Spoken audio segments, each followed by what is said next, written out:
Di desa Jatijajar, Wono Asri Film dibuka dengan 3 orang anak yang sedang main di lapangan. Mereka adalah Karta, Wati, dan juga Derajat.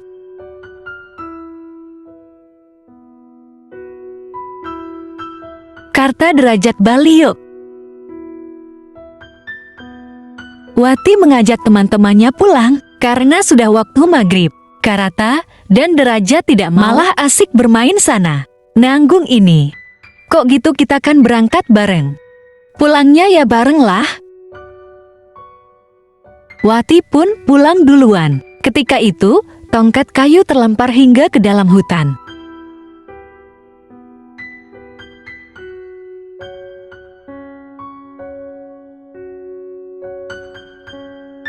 Tongkat itu terlihat jatuh di dekat sebuah batu. Karta berniat mengambilnya. Setelah lama mencari, akhirnya ia melihat tongkat itu.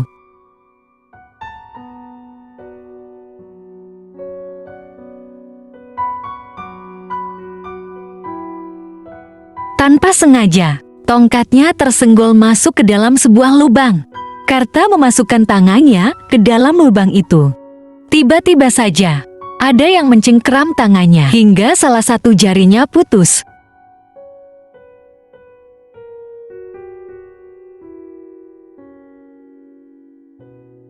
Di saat itu, Batu yang sedang pulang sendirian seketika badannya ditarik oleh sesuatu. Ia pun jatuh lalu terseret cukup jauh.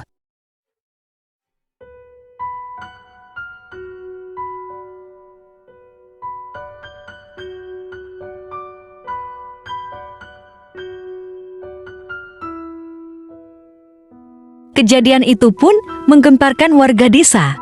Pada akhirnya, karena ditemukan selamat, sementara Derajat tewas, Wati sendiri menghilang entah kemana. Sejak saat itu, warga desa semakin ketakutan, berkeliaran rumah di waktu maghrib. 30 tahun kemudian, kita diperlihatkan kepada 2 orang anak sel TP, yakni Saman dan Adi. Mereka terlihat buru-buru karena terlambat sekolah. Di tengah jalan, Adi menabrak orang gila. Pahit.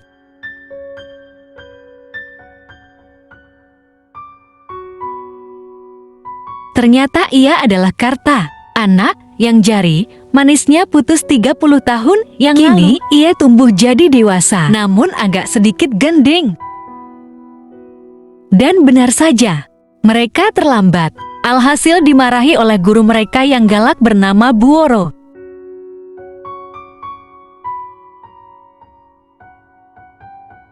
Sudah jam berapa ini? Mereka boleh masuk ke dalam kelas. Tetapi sepulangnya sekolah, mereka harus menjalankan hukuman dulu. Hukumannya adalah menulis di papan tulis, "Saya tidak akan terlambat lagi," sampai barisan bawah Ayu. Teman sekelas mengejek mereka saat itu. Ayu adalah murid teladan. Di saat semua murid pulang, ia menyelesaikan sebuah latihan soal dan meminta Buoro untuk memeriksanya. Tetapi di soal nomor terakhir, tulisannya kurang jelas karena tinta pulpen Ayu habis. Tuara pun senang dengan murid seperti Ayu, rajin, disiplin, dan mau belajar. Ia pun memberikan pulpen baru sebagai hadiahnya. Ayu senang sekali akan hal itu. Sebelum pulang, Ayu berbisik, "Saman, jika tadi pagi ayahnya mencarinya."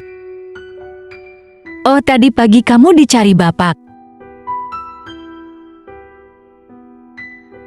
Saman seketika teringat jika ia lupa mengantarkan madu ke warung Pak Marto, yakni ayahnya Ayu. "Jangan ngobrol cepat.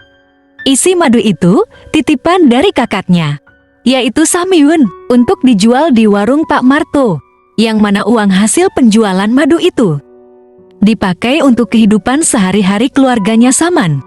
Kali ini Pak Marto memaklumi kesalahan Saman, tapi jika besok Saman lupa mengirimkan madunya lagi, maka tidak ada kata maaf lagi baginya. Kemudian Ayu izin pada bapaknya untuk mengantarkan makanan kepada pamannya. Pak Marto memperingati sebelum maghrib sudah harus pulang. Ayu mendengar Saman mengeluh jika gara-gara Bu Waro ia sampai lupa harus mengirimkan madu. Ayu berkata, Saman yang terlambat, kenapa Bu Waro yang disalahkan? Lagi pula Waro itu niatnya baik, agar mereka belajar disiplin. Waro tuh maksudnya baik loh, biar kalian lebih disiplin. Kemudian sebuah mobil lewat di hadapan mereka, yang memberitahukan bahwa besok ada pertunjukan wayang di kampung sebelah. Saman dan Adi pulang lewat hutan. Adi selalu takut jika melewati hutan itu, karena disinilah tempat Pak Karta kehilangan satu jarinya saat 30 tahun yang lalu. Ketika bercerita, tiba-tiba Saman menghilang.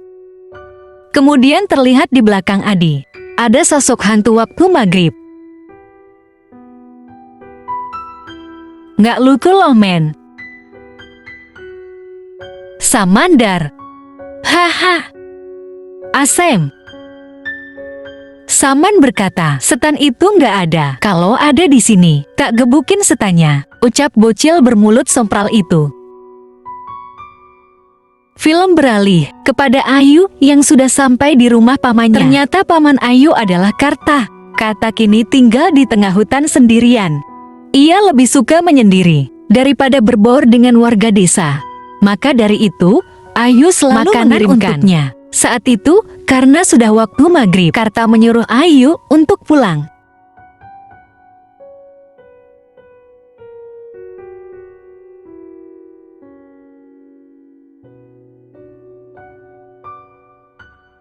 Ketika waktu maghrib, para anak-anak mengaji di masjid. Pak Ustadz menjelaskan, sunnah Nabi menganjurkan agar kita tidak keluar di awal malam. Atau bisa disebut, waktu maghrib, sunnah Nabi menganjurkan supaya kita tidak keluar di awal malam. Di waktu maghrib itu, banyak setan-setan berkeliaran. Kemudian seorang anak bertanya, jika kita mau salat ke masjid bagaimana? Itu adalah pertanyaan yang bagus. Ustadz menjawab, maka dari itu, datanglah ke masjid lebih awal, jika bisa sebelum azan. Selama menunggu waktu maghrib, kita bisa melakukan berbagai ibadah, seperti membaca Quran, zikir, dan lain sebagainya. Dengan itu pula, kita bisa sekalian berlatih disiplin. Intinya jangan keluar rumah di waktu maghrib, kecuali jika akan pergi ke masjid. Sementara itu, Saman tidak pergi mengaji, karena harus mengurus ibunya yang menderita sakit stroke. Sang ibu hanya bisa terbaring di kasur, bahkan untuk makan pun Saman harus suapi. Kemudian pintu terbuka dengan sendirinya.